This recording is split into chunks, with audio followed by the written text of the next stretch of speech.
Hey guys, Dave from Nerdarchy, for nerds, by nerds, hanging out with this nerd. Nerdarchy Ted. And today we come up with 10 ways to not start in a D&D Tavern for your game.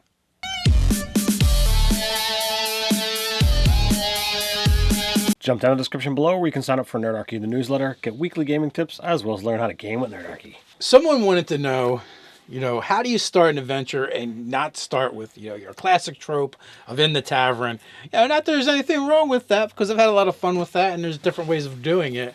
It is a classic trope, and there is some nostalgia level to it. Like, okay, the adventuring party is all together, and you're in a tavern, and then something happens. And there's a lot of fun there.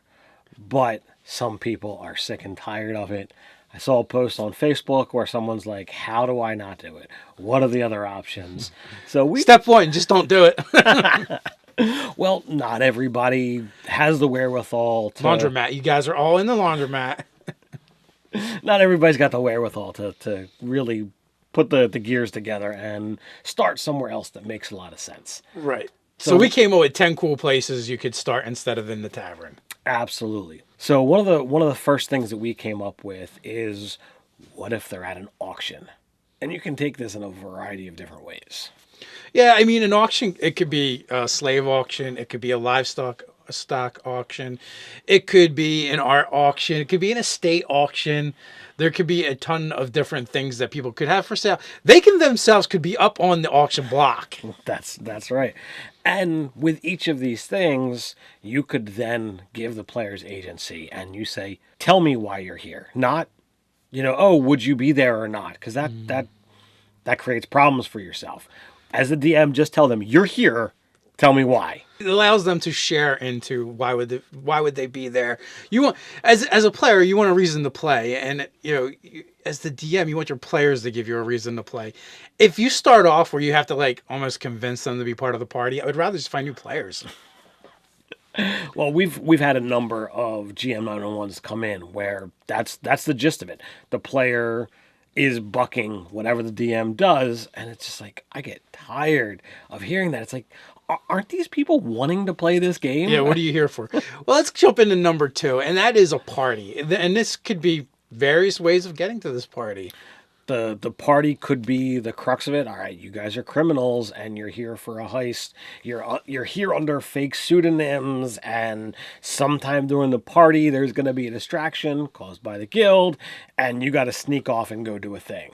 You could get a mysterious invitation to a party. You could get a legitimate invite to a party. And, again, let the players come up with the reasons why they might want to be there. This would be a great place for them to get some agency in the game. This is a great place to offer up. You have no idea who each other are, but you've received this invitation and it's being thrown by some politico or some major big wig in the world. You don't know why you're there, but he does, or you as the DM, you've got a greater plan in mind. And it's a great way to do it. Yeah, and, obviously, especially if you're going with the mysterious invite, or even a generic invite, you want to build it up to an event that everybody would want to attend. And literally, you can actually then take this introduction to the party and move it right into another one if you wanted to. Let's later down on the list, and we get to that one. I'll mention how those could tie together. Absolutely. So the next thing on the list is the witness to an event. You happen to be in the same place at the same time, and something happens. It's a great way to start the game off with something massive that changes the world. Could be something where you straight up go into combat at minute number 1, minute number 2 of the game, and those that are willing to actually step in and fight, hey, well, we're going to band together and we're going to deal with this problem, whatever it is, but you're building that camaraderie because you've got that common foe. Yeah. Hopefully your players are heroic and they want to do heroics. That's the only place where you could get into that problem where my players are like, I wouldn't do that. I don't care. This doesn't affect me. And they let whatever mayhem happens. So with this one, you kind of have to know your players, and hopefully you've done a session 0 and you've talked to them, and you've got players that are coming to play the game. Well, Yeah, you do have that problem, and you just kind of sometimes, as the DM goes, you got to play it by ear and see what happens. And also, too, like, if you're one of those players that are thinking, hey, my character wouldn't do this, hopefully this video will open your eyes up to, like, well, if you really want to play the game, sometimes you got to just go along with it. Or come up with a character that would do that. Absolutely. The next one we have is, you're all prisoners. You guys are all shackled in the same spot. Whether you're on a ship rowing, as a rower, all of you, or, you're in a dungeon somewheres, you're all kind of bound together, maybe physically and actually, but also metaphorically in the sense that you have the same problem, and that might be you don't want to be a prisoner anymore. Whether it's, oh, you guys have to escape, or you're going to be given your freedom if you do this small task for your jailer. You could go in another direction, and all right, well, you have been imprisoned. It's wrongfully so, and you're awaiting trial. You have that time that you get to sit and bond and know these people, and it's a way to say, well, you've had 30 days that you're in this jail. You've met each other. You've told all the stories that you're actually willing to tell. Now you're let out. What do you do next? And then the campaign can roll. Oh, well, you do this and I do that. Well, we could go do that together, whatever. And you can take inspiration from movies that revolved around prisons, right? There's the one Star Trek movie, I forget which one, but both the doctor and the captain are imprisoned for part of the movie, right? So you look for inspiration from things like Guardians of the Galaxy. They're imprisoned all together at a certain point, and many of them meet that way. So you can use these as inspirations. What are the politics within the prison instead of doing like a typical medieval style dungeon, turn it into more of a modern day prison so that you can introduce these social interactions and do a little bit more with it. Or maybe you're not even playing Dungeons and Dragons, so it makes it so much easier. So you're playing a future game or a modern game, and prisons are just set up differently. Absolutely. So the next on the list is hired by the same person. You have someone who wants you to go do a specific task. For whatever reason, this team of crackpot, crack-wise, whatever it's going to be, you guys have a set of skills that he wants, and he's paying you to go do mission X. And this one can link right back to the party. Like, instead of just hiring you out, like, maybe he brings you to the party, maybe even setting up certain circumstances to see how you react to them, as almost like a tryout or a test. Absolutely. It's a lot of fun, and this is one of those... easy going insert, video game thing here because you've got a quest giver and it's already done prior to session 1. Like this would be talked about or could be talked about in a session 0. Yeah, so you kind of have like a patron. Another would be, well, how about you guys are all guards or all soldiers, and you either, work for the same, you could be private or more public, as in you work for the town or the country or the kingdom or whatever, or private, you could be working for a noble or a merchant house.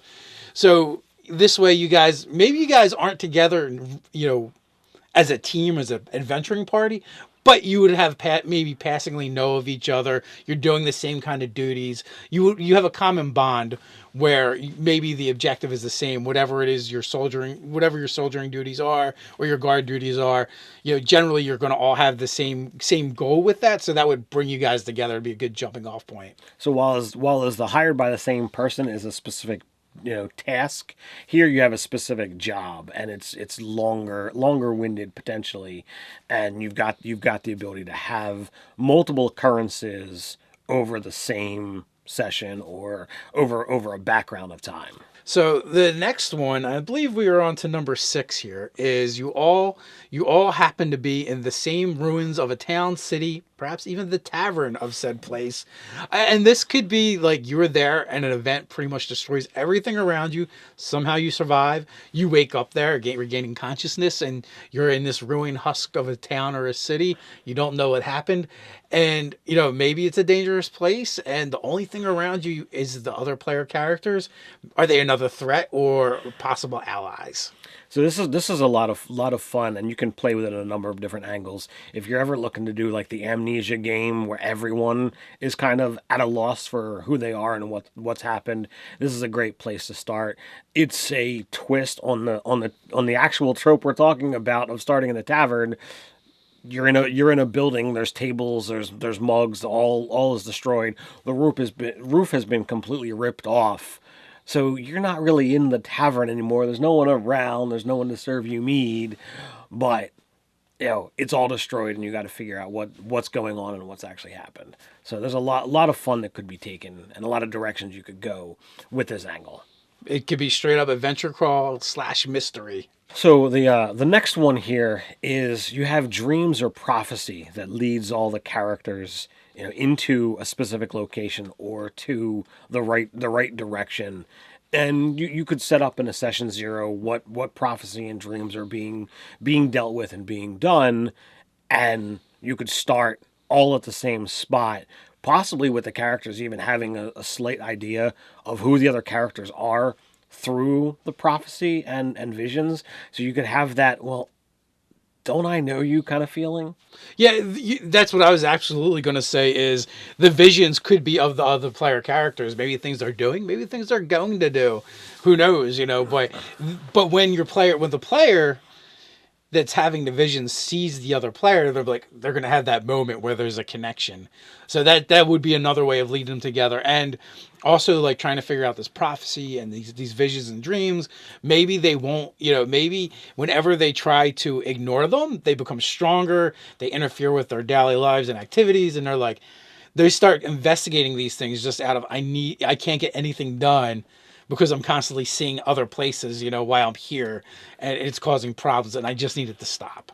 There's times in our real lives where we see someone possibly for the first time, and you get that feeling like, don't I know you? Whether it's the familiar face or the way they speak, you could take that feeling and wrap that into this kind of setup.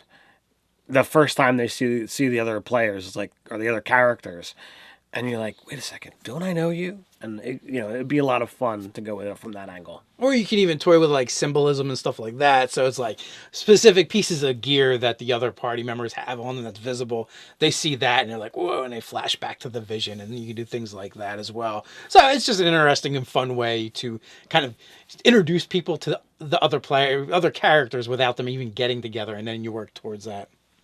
Number 9 is an organization, whether it be an academic, political, or religious organization. You all work for it. You're all a part of it.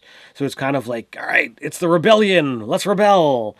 And you can have a lot of fun with it there. If you've got a couple party members that are all of the same deity, it'd be very easy to loop all of that together and say, all right, let's go do a quest for, this deity, this church. Now, also along that veins is they could be all against said organization, and that's the binds that tie. That is what brings them together as well. So there's 2 different ways of using that, but there's it lends to a plethora of things that can happen in the campaign and lead to role playing and more adventures. You got religious artifacts, you got books of power, you've got people of power if you're going Politico. So a lot of different veins that you can run off of both sides of that coin. And then finally, this one is great because your players have limited options, and you start with a shipwreck. Could be an airship, could be a spaceship, could be a boat on the water. But they land someplace. There's only a limited number of directions or places they can go. And, maybe they have to worry about themselves. Maybe they have to worry about other survivors that aren't the player characters. So there's a lot of room to develop, role playing. Also, there could be organizations that start to form. Well, not maybe organizations, but groups that start to form. So you have factions that are going on. So it could be more than just you're going to kill monsters. They might have to try to figure out how to make everybody get along and protect people that can't protect themselves. And there could be exploration. There can be survival elements. So you could take this one in a lot of different directions. The great part about the wreck is you have, as you said, limited places, but you're also dealing with limited resources.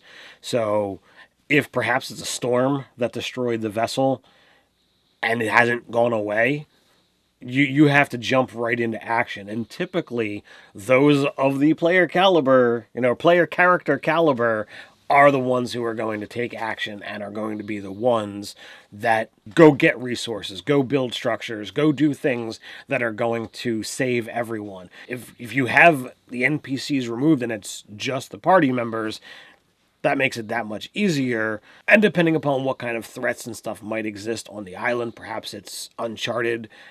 You don't know what's out there, so you want to build your shelter closer to shore because you've got your back to known territory. But then again, you could turn the tides, and perhaps the threat could come from the sea, and you're going to deal with Sahagan and that kind of stuff. So you have a lot. You could go in a lot of different directions with that as well. So there you go. 10 options for starting your campaign, starting the adventures of your players that don't rely on a tavern. But the question is, what are some of the more interesting and fun places you've started off the party? We got a place where you can tell us all about it. And that is in the comments below. While you're at it, don't forget to like, share, and subscribe. You can check out the store over on nerdarchy.com. So until next time, stay nerdy.